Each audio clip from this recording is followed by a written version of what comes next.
Hi everyone, this is Lara Hammock from the Marble Jar channel, and in today's video I'll share my tips on how to focus.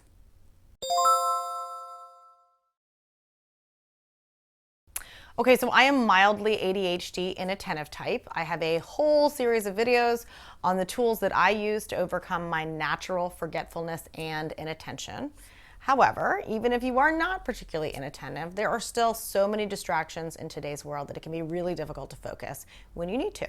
So let me give you some of my tips. Number one, block your calendar.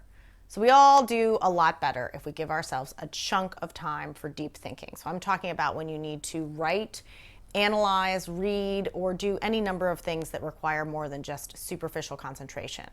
If you have a couple of meetings scheduled in the middle of the morning, but you have nothing in the afternoon, pick the afternoon as your time to focus and think deeply. In the morning, you can do all those tasks that require a lot less of you, like answer emails, organize projects, and follow up on tasks. Number two, clear your space. So I realize that this is not something everyone needs to do. My daughter is able to concentrate effectively in a room that looks like this. I, however, am not. I need things to be orderly before I can get started on focused work. I do a lot of writing in my kitchen, standing up at my elevated table. This is slightly problematic since I feel like I need to clean the entire kitchen before I can get started, which can be its own form of procrastination. Sometimes I will clear off the table and face away from the mess. So you'll notice that I didn't say you have to tidy your space. Things just need to be out of sight. So if you work in an office, maybe just clear off your desk, stick some things in a box behind you. Some people choose work outside the home for this reason. I used to go to the creepy dark stacks at the college, at the library during college, which were totally empty and had absolutely no distractions. But going to a coffee shop works as well if you can concentrate better with a little bit of activity around you. Next, turn off electronics. So you can certainly turn off your phone while you're doing focused work. However, I use my iPhone when I'm working for looking things up or consulting instructions, so that really isn't an option for me. I've tried using sleep mode, but that still allows notifications to come through when I have the screen open. So what I do is I turn off Wi-Fi and cellular on all of my devices, and I can do it really easily by swiping down on the screen of my iPad and up on the screen of my iPhone. So this prevents emails and texts and other notifications from even being delivered until I am ready to jump back into life. Otherwise, I'm tempted to just sneak a peek at what's going on and I will destroy my concentration. Number four, play music. So most folks with attention issues need something playing in the background in order to focus. So I've read some articles that talk about how music adjusts your brain waves to an optimal length, but really I just think it takes the part of your brain that is constantly running and thinking 1,000 thoughts and occupies it so that the rest of your brain can get to work. It's kind of like getting a babysitter for your toddler so you can put in a couple of loads of laundry.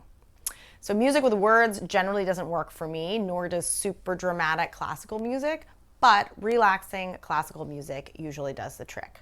Some folks find loud, almost head-banging type music to be effective.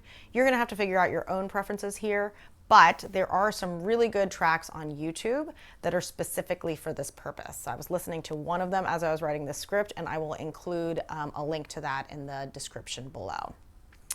Also, and this may be kind of extra, but everyone in my family has earmuffs like these. My dad is big on hearing protection. He got us all a pair of these for Christmas one year.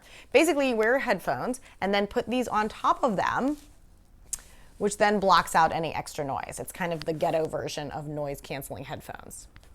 Number five, do the hard things first.